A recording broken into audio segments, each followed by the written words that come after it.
Alright, so in this video we're checking out the EMAX Tinyhawk Nanoscout HD. So this is the HD0 version of the Nanoscout that I reviewed, I think it was about 4 or 5 months ago, and that was a ready-to-fly kit that came with goggles and transmitter. And this is just a bind-and-fly kit here. You just get the drone, the battery, and you get some spare props. You get some spare battery connectors because this is a new EM 2.0 battery connector that EMAX is introducing, so you can convert some of your 1S batteries to EM 2.0 with those extras. And you do get some other stuff, documentation for EMAX, support cards, stickers, a little binding compatibility information about the Express LRS SPI receiver that's on board the flight controller, and just says that certain packet rates aren't supported. And that's pretty much everything you get in the package. The battery that's included is this 1S 320 milliamp hour with the EM 2.0 connector, as you can see here. They did send along some extra batteries. Well, these are also 1S with EM 2.0 connectors, a 270 and a 300. I'll talk about the flight times on these a little bit later in the video. But essentially, the frame and motors are the same as the analog version that I reviewed previously, and they just got they swapped out the flight controller and video transmitter and camera, which was analog, for this all-on-one HD0 setup. And this is the AIO5 board with the RunCam camera. That's the same one that you saw in the Mobula 6 Race HD video, which is the most recent Mobula 6 with HD0. This is the exact same flight board, so it's basically an all-in-one flight controller board. It includes the ESCs, the flight controller, the VTX, the HD0 VTX. All of that is in the receiver, of course, the SPI receiver. All of that is on board here, and they put it into the exact same frame, as far as I can tell, that the analog version came in. You do have the screw here, so you can adjust your angle. The main, I guess, selling point of the Nanoscout series, I guess they have a series now, and as I mentioned in the first video, it's targeted towards beginners. So I will link that video in the video description. I'll talk about that at length in that video. You guys can check that out if you want to find out the origins of this frame. The bottom line is, in a nutshell, it's heavier, but it's going to be more durable. So durability is going to be kind of, well, how do you put it? It depends on the crash. So you may have a crash that doesn't seem to be very severe and everything's broken, or you may have some really hard crashes and nothing happens to this at all. So it's hard to predict because every crash is a little bit different as to what's going to happen.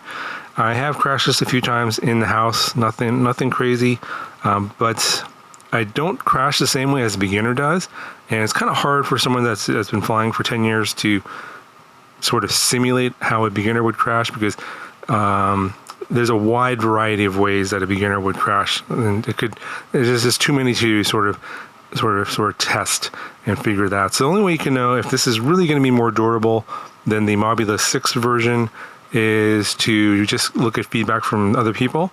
Now, I'm not, obviously I'm talking to people that are beginners that don't really know much about quads and how they're built, and they don't care about those kinds of things. Just know that it is a little bit heavier, so your performance, like flight time and just overall agility, is going to be less than the Mobula 6, which weighs a little over 19 grams. So this is significantly heavier. Let's go ahead and I'll show you what this weighs. On my scale, it's almost 23.6 grams. It's advertised as 23.5 grams. And with the 1S 320, it's going to be 32.42. And if you go down to the 1S 300, 32.21. And then on the 270, it's going to be 31.06. So the flight time obviously is going to be more for the 320, but it's going to be heavier. So if you want like a little bit more agility in your flight, go down to the 270. It's going to be a little bit lighter overall, but you're going to have a lower flight time. So I was getting approximately 3 minutes on the 270, and then I was getting approximately up to about 3.5 minutes on the 320, and the 300 was kind of in between, maybe like 315-ish, 310. So not a whole lot of difference between the 300 and the 320 in terms of the feel. I would just stick with the 320. That's the standard battery, but if you want to go down a little bit in weight, maybe for spec racing, maybe only 300s are allowed, for example, in certain races for 65mm whips, maybe the 300 milliamp hour battery is the highest allowed, for example. So then in that case, go to the 300 or go down to the 270 for a little bit more agility at the expense of flight time. Now, as I said, this tune and everything here is targeted towards beginners, so it's generally pretty stable in flight, and the rates that are default on this are very low, so it basically going to be good for beginners that tend to do a lot of stick banging. You know, again, I don't recommend this for you guys that are experienced pilots that are already flying something that's lighter than this one. Maybe you've got a custom build. There's really no reason to go to this kind of a platform. This is intended for people that are really that good at flying, might be crashing a lot, and they want something a little bit more robust than the Mobula 6 Race HD, which is a lot lighter, but that one I think is going to be targeted towards more like racers, more serious pilots, experienced pilots. This one here I think is going to be better for a first timer just starting out. You know, I think it's going to be overall more durable than the Mobula 6 because that frame is not as, I don't know, it's not as robust as this one. This one has a lot more flexibility. It's got more mass to it. I think overall it will handle better in crashes, but you know, there's always going to be exceptions, of course. There's just going to be the guy who says that the Mobula 6 is more durable than something like this one, and vice versa. There's always going to be exceptions out there when it comes to crashes. So, but I would just say in general, I think this platform here is going to be more durable overall. Now, another thing to note about HD0 in terms of like your decision as a beginner, whether or not you want to go to that platform, the all-in-one flight controller board, after you fly it a few times, the board gets pretty warm, and so I would recommend taking a break between batteries. Don't just like fly one battery after another. You'll find that after a few batteries and this board gets pretty warm, if you just keep flying one battery after another, the video, I don't know, at least the ones that I've experienced, the video transmitters get pretty hot, and also the quality of the signal gets lower, so you get a lot more breakups and stuff in your video.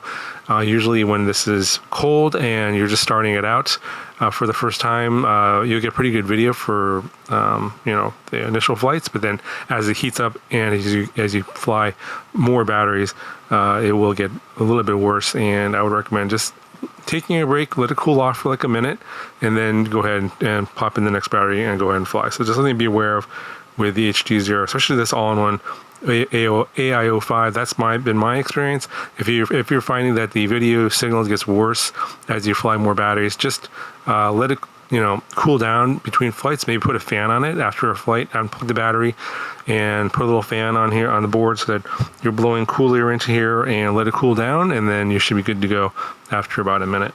Anyway, thanks for the cover for this video. Got any comments, questions, etc., let me know down in the comment section below. That'll do it for this video, and I'll talk to you guys in the next one.